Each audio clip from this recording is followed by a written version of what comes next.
This is Paul Schmid. Welcome to the Pursuit Zone.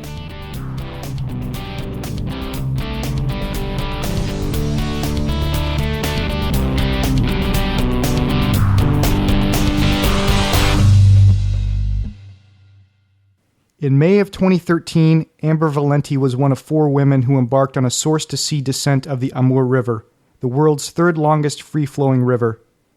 They traveled through remote Mongolia and Russia, from the birthplace of Genghis Khan to the Pacific Ocean Delta. They called their expedition Nobody's River Project, and its purpose is to tell the story of this widely unknown watershed, from the vast biodiversity to the threats that face it, including pollution, hydropower, and habitat destruction. You can learn more about their adventure at nobodiesriver.org. Amber Valenti, welcome to the Pursuit Zone.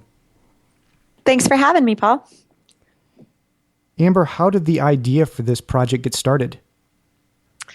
Well, it came out of feeling very oppressed in the middle of my grad school education. And something about sitting in a classroom for 8+ hours a day that will get you daydreaming. And so while I was in my second year of grad school, I just started dreaming about running a really long free-flowing river. And as I started to look around and research what rivers had been run and hadn't been run and what was out there, I became more and more fascinated with the Amur. There's something about it being both so remote and so unknown that was really intriguing and so difficult to get information about. And so that was sort of the beginning of the whole project. How long did it take to plan? It took about 2.5 years when all was said and done. So it was a long haul. It was there were a lot of different variables, and I think because it was so remote, it was so difficult to get information about it. That was a huge part of the reason that it took us 2 years to get there and to get it done. It's very hard to find information about that part of the world, especially with something so out of the ordinary for the people of Far Eastern Russia and Mongolia. So why were you daydreaming about this specific type of an adventure? What's in your background that made you do that?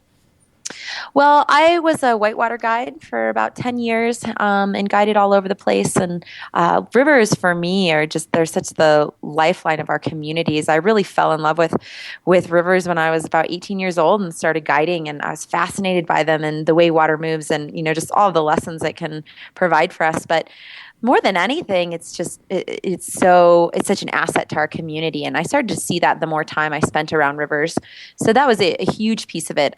And then I also have worked in remote and expedition medicine for a number of years. And I work for a company based out of Seattle doing various medical support projects and instructing people on how to, take what maybe urban medical skills they have and use them in remote settings. And so I meet a lot of interesting people through that world all the time doing wild adventures and expeditions. And so my mind is always wandering, always curious. How did the team come together? It was really an organic process. Originally, one of my good friends who I've paddled with for years started planning this with me, and she was the first person I talked to about it. Ultimately, she ended up getting into grad school, and so didn't come with us. But after she decided not to come with us, there were a number of other women that just instantly popped into my head. And one of them was Saber Purdy, because she's a river restoration ecologist, and she does a lot of work with the watersheds of California. And I know her from college, and she does some amazing stuff. So one of the people that I thought would be most interesting to have along was a scientist, especially somebody who does the kind of work that she does with rivers. And so I asked her if she wanted to come along, and she's a wild woman in her own right and has done a lot of travel all over the world and a lot of interesting projects. So she was the first one. And then when I was thinking about who, as far as expedition dynamics, the best possible person I could imagine to bring that would just make it a joy to be out there, Becca Dennis was the first one that came to mind. And so she was invited next, and she was like, let me take a minute to think about it. And she didn't take her long. It was like the next day. She was like, absolutely, I'm in, I'm going, let's do this. And she is a Grand Canyon guide, and she's also in nursing school, and she has an amazing background. She grew up on the rivers of California with her parents, who are some of the old school river guides in the state of California. And so she was born on the river. I mean, her mom was paddling with her when she was 9 months pregnant. And so rivers are very much a part of her blood and her background. So she was an amazing asset in her, her family and their stories, and a lot of the people who have been protecting watersheds in the United States for many years. We got interconnected with that community even more through her, and that was wonderful to be to have them a part of this project.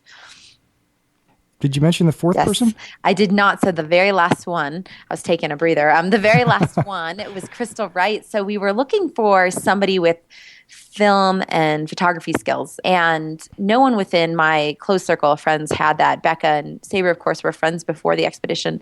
And one of our mutual friends, Crystal and I's mutual friends, Crystal was out doing a shoot for them, and they got to talking, and he was like, oh my gosh, you have to talk to Amber Valenti. You guys, she's going on this expedition, and you might be just what they're looking for. And so I called up Crystal, and we talked, and she was exactly what we were looking for. She's an amazing lady she takes beautiful photographs and images, and was awesome to have along. And so it was great. It was a perfect fit. You never really know when you end up bringing someone along who you haven't been on an expedition with, but everybody spoke so highly of her, and she's great at what she does. So it was a really, really, we got very lucky. She's awesome. What do people need to know about the Amur River? I think people should just know that it exists. I think that's the most valuable thing to know about the Amur River, is that something this vast and this big and this relatively unaltered by human existence, this thing exists in our world still. I think so often we're bombarded with these sad stories of how the environment and our planet is struggling right now. And I think it's so valuable for us and for our psyche to know that the Amur River exists, that an undammed river that's 4,400 kilometers, almost 3,000 miles long, still exists on our planet. And while the lower reaches of the watershed, the water is very polluted, so much of that watershed is still intact, and the biodiversity is incredible. And the Mongolian section of the river is so remote and so pristine. And this place does exist. There are still gems left in our world that a lot of people don't know about. And I think that's the most important thing. So take us through the adventure. You leave the United States. From that point, what happens? Hit the highlights and talk about the challenges along the way. So early June, we got into Ulaanbaatar, and we met up with Crystal there. She flew from Australia, and Sabra, Becca, and I flew from the States, and we all met up in Ulaanbaatar. And the first information we got was that the river was at flood stage and really high, and there had been crazy rains and unexpected stuff, and the marshlands to get in, we may not even be able to take horses in anymore, and the river may not even be runnable. And so that was our first information we got about the Onan River, which is the portion of the Amur headwaters that starts in Mongolia. And so we took some time. We took a few extra days in Ulaanbaatar to give the river some time to come down, and in hopes that it was not still raining up there. And then we drove about 12 hours on these wild goat trail, four-bying roads through northern Mongolia, and landed in this little town of Batsharet. And it's so beautiful and idyllic. It's really wild because it's so remote, but then it looks almost like Idaho, a lot of the places up there. It's this very, sort of beautiful mountains that are big, but not as steep as something like Colorado or the Cascades. We met up with our horse packers there, and these amazing group of guides who helped get us to the river, and the 13 horses that would get us and our gear there. And we slept under the stars in Batsharet and just kind of looked at each other like, here we are, we're really doing this. And the next day we got up and got on our horses in the middle of a lightning storm in an open meadow and all laughed because we still had no idea if we were going to actually get to the headwaters, if it was even possible to traverse the terrain that we needed to. It's very marshy the time of year that we were there. And over the next 3 days, we became really good friends with these horsemen. One of them, our head horseman, was a man named Batbayer and his son Akbayer, and then another Batbayer and another man named Tulu Harald. And they took the most amazing care of us. They were so fascinated by these 4 women in these bright clothes that our sponsors had given us, and going to run this river. It boggled their mind. And it was a big deal for them too, to be out in that wilderness. They don't necessarily go out there for independent reasons. So it was an adventure in and of itself. Just the 3 days we spent horsepacking with them through deep mud. I mean, the horse would fall up to their chests and they'd be slipping. And it's amazing. We all hung on for most of the time. We only had one person bucked off, which was our translator.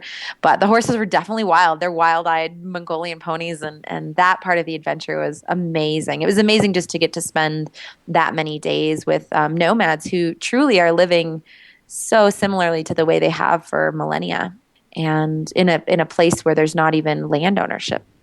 And then we hit the Onon River headwaters, and we spent 25 days wandering down 500 kilometers of the Onon River, which is the whole Onon River. And the first 2 weeks were completely remote. I can't find exact numbers of how many people have run that upper section, but it's somewhere around 10 to 15 from what I understand.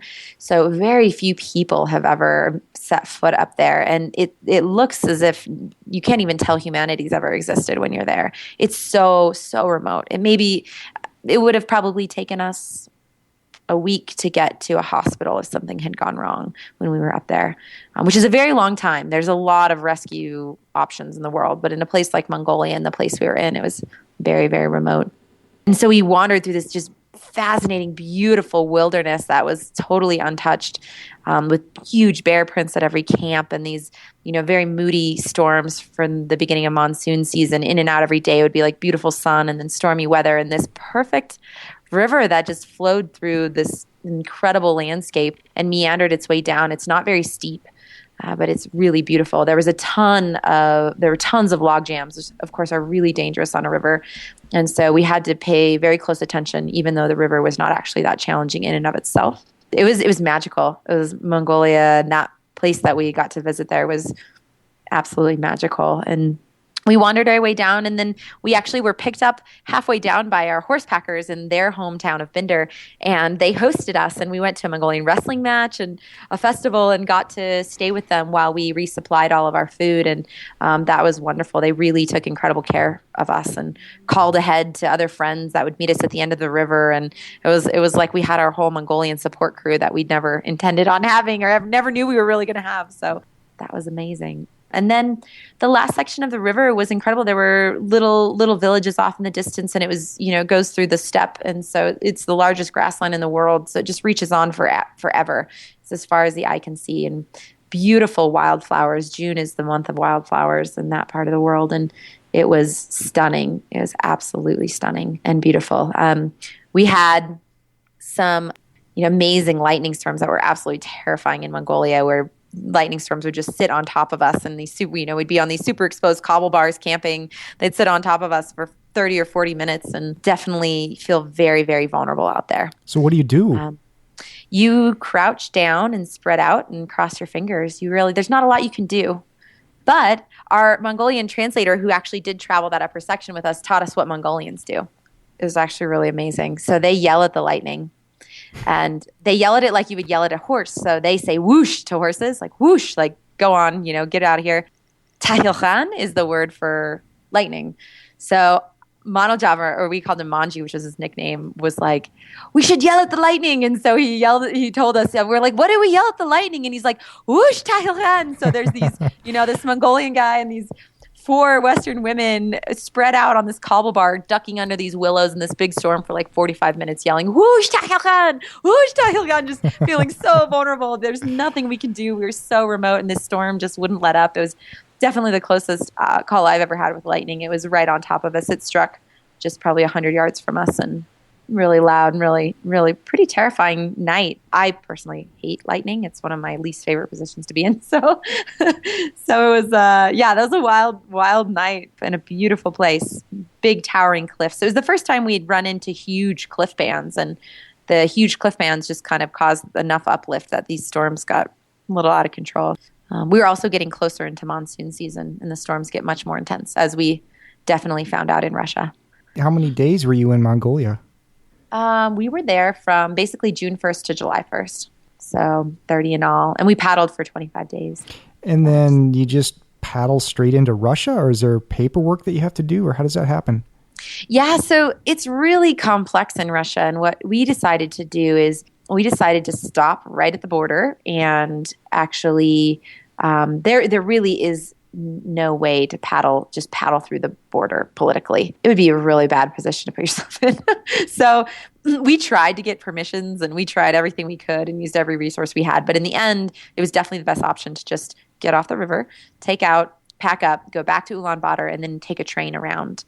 There were a bunch of sections of the river, that are these border areas. And there was a lot of information indicating it would be very unsafe for us to be there. And, there was talk of us needing a bodyguard and very exorbitant bribes and a lot of things that were not all that interesting to us because that really wasn't, we didn't have any purist intentions ever of having to paddle every mile of the river. We really just wanted to document it and to see it and to share an interesting story with our community that might be inspiring and to let people know that it exists. And so when we were kind of balancing the pros and cons, we decided not to run a large portion of the river, a very large portion of the river. And in the end, we only ran 1,000 kilometers of the 4,400 because of how complex traveling in that part of the world is. Not because the river itself is difficult or would have been too hard for us to paddle, but because of the political challenges and a lot of information that made us very uncomfortable. So, and even the section that we did paddle in Russia was many times probably quite unsafe. So it was very interesting. And so what we did is we went back to Ulaanbaatar and we hopped on a train and we traveled for a week across far eastern Russia and southern Siberia, and it was huge. It's as big as the word, like what the word conjures. It's so big out there. And we actually, the train runs along part of the river. It becomes the Shilka at one point in Russia, and then that eventually becomes the Amur. And so actually the train runs along the Shilka. And so we got to see quite a bit of the river and document a lot of it. Now, speaking of the documentation, at the beginning, you guys set out to make a movie. Is that correct? Yes. And were you for doing the filming? Yes, we were. So we have a professional director and filmmaker that is sort of directing the whole project as far as the film goes.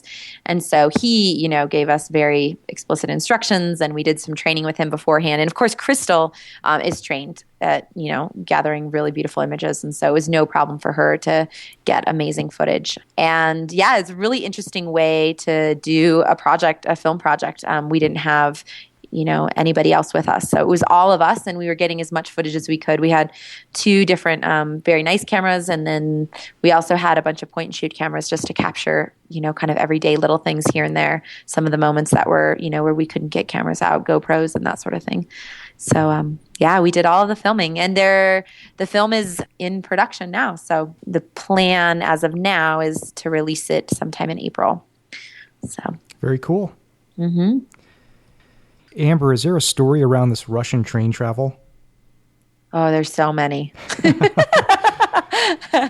I once read a book, I think it was on fly fishing, where a guy was taking a train across Russia, and he had to be very careful that he didn't get drugged, and then people would rob him. Nothing like that happened to you guys? No, quite the contrary, actually. We found the Russian people to be incredibly helpful. We had 15 bags we traveled with.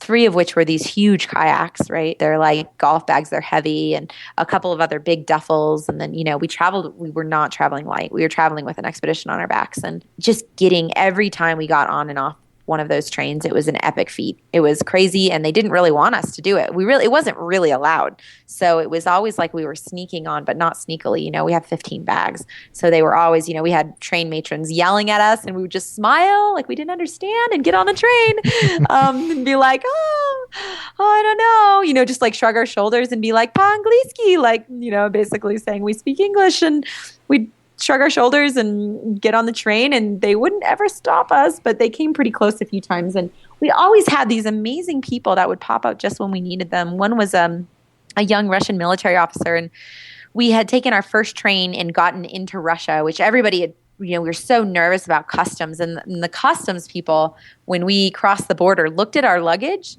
and looked at us and asked what we were doing. And they did speak, they had a translator with them that spoke English.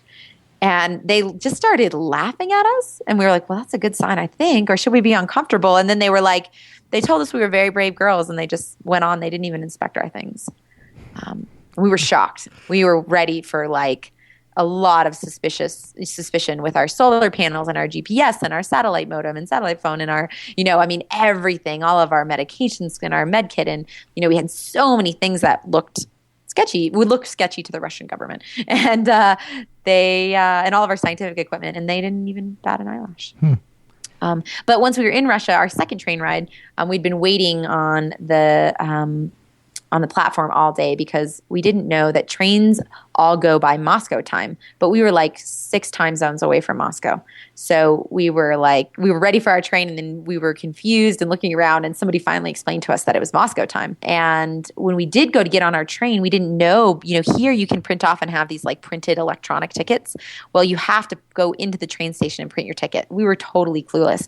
So we have all this luggage, and the train is there for only 20 minutes, and we're trying to get on, and the train matron's like saying no, like niet, you can't get on, and we're confused. And she grabs this young guy and this young Russian military officer, who she was like, "Do you speak any English?" And he was like, "No, you have to print your tickets." And so he ran around the train station with me, trying to get these tickets printed and help me. And we just barely got on the train in time. We barely eked on there. And it was this just really kind young guy, of all people, a military officer, just helped us. And he traveled with us for the next few days and helped us with all of our bags. And we had people that would just come and help us. They would just see us with our bags, and they would just come and help us. And we never felt threatened on the trains. I mean, the train matrons are definitely something to be reckoned with, but never like anybody was actually going to hurt us. We were very careful. We've all traveled a lot all over the world, and we definitely understand how to be safe. We weren't blending in. We definitely were not blending in. That we could not do.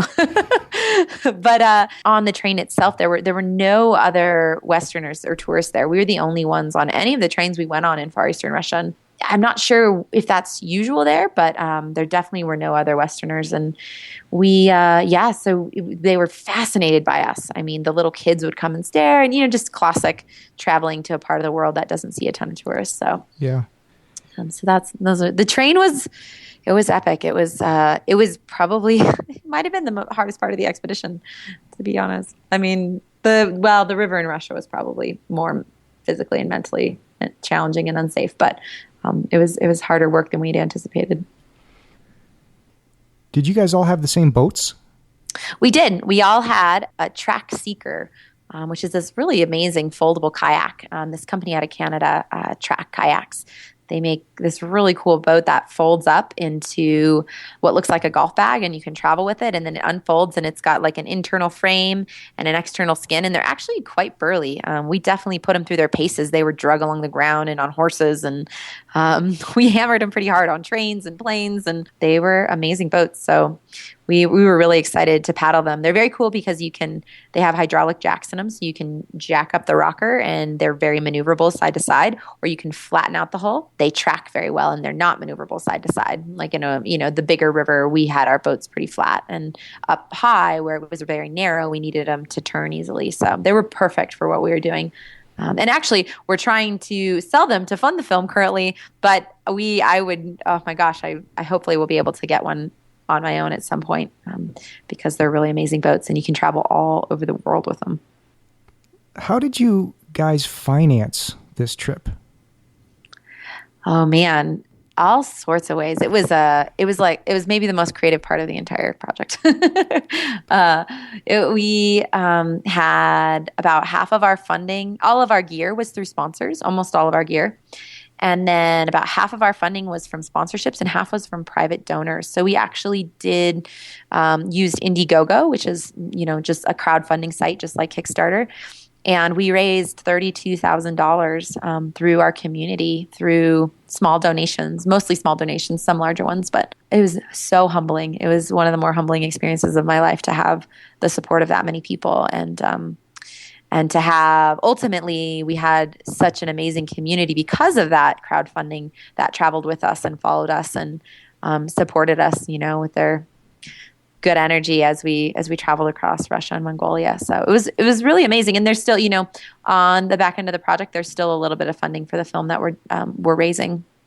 Definitely, it's inch by inch. But yeah, that's the overview of how we did it. I was reading through your blog, and I think it was you that went to the Outdoor Retailers Trade Show. Yes, that was how we got connected with all of our sponsors. So, none of us are sponsored athletes. None of us. That's not what we do for a living. We all have other jobs. I'm a physician assistant in the emergency department, and I also work in expedition and remote medicine and do medical support stuff.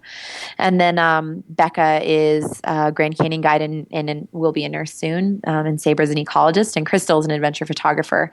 And so we started from scratch to meet sponsors and gain their trust. And because we hadn't done anything like this before, it took a good amount of convincing, for good reason, for them to think that we were really that we were worth the investment. And we got really lucky. I have a lot of different friends in that community of adventure sports. And it was this whole project was so much about community for us and the support of our community and how many different people helped us along the way. I mean, there's just hundreds and hundreds of people I could name that just gave us support all along the way, that they were like, that's a great idea and I want to help you get there. So let me introduce you to so-and-so, and let me introduce you to so-and-so, and let me pull a string here, or let me donate $100 or whatever it was. It was very much a community effort, and there's some incredible people that put a lot of love into this project right along with us.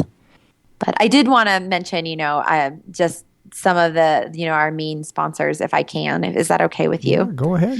So our title sponsor for the film is NRS, Northwest River Supply, and they've just been amazing. We also got a National Geographic Young Explorers grant and a Polar Tech Challenge grant, and we're sponsored by Keen and Eddie Bauer as well, and then Track Kayaks and Remote Medical and Goal Zero and Watershed, Big Agnes, and a number of other amazing brands. So I just wanted to mention, especially, our primary sponsors, NRS, National Geographic, Polar Tech, Keen, and Eddie Bauer. And they've all been incredible to work with, and we feel so lucky that they believed in our project and were willing to back us. They're really very lucky. So going into this, Amber, what was your biggest fear? Gosh. I mean, somebody getting really ill or something happening to us. That, of course, is always a risk that you have to consider, that you have to be really honest with yourself as a possibility. And while I had a lot of faith that wasn't what was going to happen, those are very real things. The river itself and the wilderness aspect of it, that's our comfort zone. We all have adventured a lot in very remote places, and so we understand those risks very well, and we mitigate them, and we're comfortable with accepting what parts we cannot mitigate, and we kind of all know what our boundaries are. Even if we get scared, and those lightning storms are, coming up with rushing around the corner into a log jam and having some, moments that are scary, or bears or whatever, all of that it's familiar. But I think being in the middle of Far Eastern Russia, and especially when we were passing through some of the industrial areas, was really unnerving because we just couldn't read the social cues. And we had initially planned on having a translator with us, but over and over again, all of our options fell through until we were just left sitting in a hostel in Khabarovsk asking ourselves, like, well, do we bail or do we go? And we decided to go. And so it was that part of being in Far Eastern Russia with, no support in country at all, and a satellite phone that was failing slowly but surely on us, and a couple of different sort of interesting things that were coming up. Becca had just gone home. So there were only 3 of us at that point. I think you just understand how very vulnerable you are. And I don't think I would have felt any different if there had been men with us necessarily. I think it was just understanding how exposed you are in a place like that. And to the river as well there. The river is so big, and we were lost the majority of the time. And the winds would kick up, and you couldn't even get out of the river because there was a cut bank on one side that was just, sheer loose dirt, 15 feet high or 10 feet high. And then on the other side, it would be water running through willows. And so sometimes we didn't even have good options to get out of the river. And these monsoon storms would kick up, and it was so big and so powerful, that place, in so many ways. I think that place we had all been very nervous about before the trip, and it definitely proved to be just as nerve-wracking in person. What is your biggest takeaway from this expedition? I think more than anything, connectivity and how valuable that is. It's something that we can be increasingly unaware of in our world, and being connected, our waterways being connected with ourselves and our own intuition, being connected with each other, being connected with what we're doing here on this planet. That is such a critical part of our existence here. And in a world where it's so increasingly easy to just be disconnected, it's stunning to be in a place that is still connected and to connect with yourself at the same time. And so that was, that concept of being connected was a huge takeaway for me. And not just the concept of it, but actually to live that experience was mind blowing. I think the other thing that I really took away from this is that there's so much less to fear out there than we imagine. And, you asked me what my biggest fear is, and I told you, the worst case scenario I could have imagined. But in the end, there is so much less to fear. There's these internal journeys we take that are terrifying. There are these external journeys and expeditions we take that are equally terrifying. But in the end, if you get out there and you really explore and you hang on for the ride, you discover such incredible things about yourself, about the people you're with, and about the world around you. And then that fear is just that, it's just an emotion, and it's worth looking that in the face and getting out there and going exploring. I would not have given you that same answer when I was terrified on an enormous river in a monsoon storm in the middle of Russia. But, the armchair answer is always so much easier. Amber, what's next for you? Gosh, a lot of downtime. Well, first, producing this film is what's happening right now. And, I work in the emergency department, and that is great. And I'm grounded at home back in Colorado, and that is great. And so right now I'm focusing on the immediate future, on hiking here and spending time with people I really care about, and reconnecting to my life here. What happens next, the next big adventure, I'm not sure what it's going to be. There's some ideas being thrown around, but who really knows?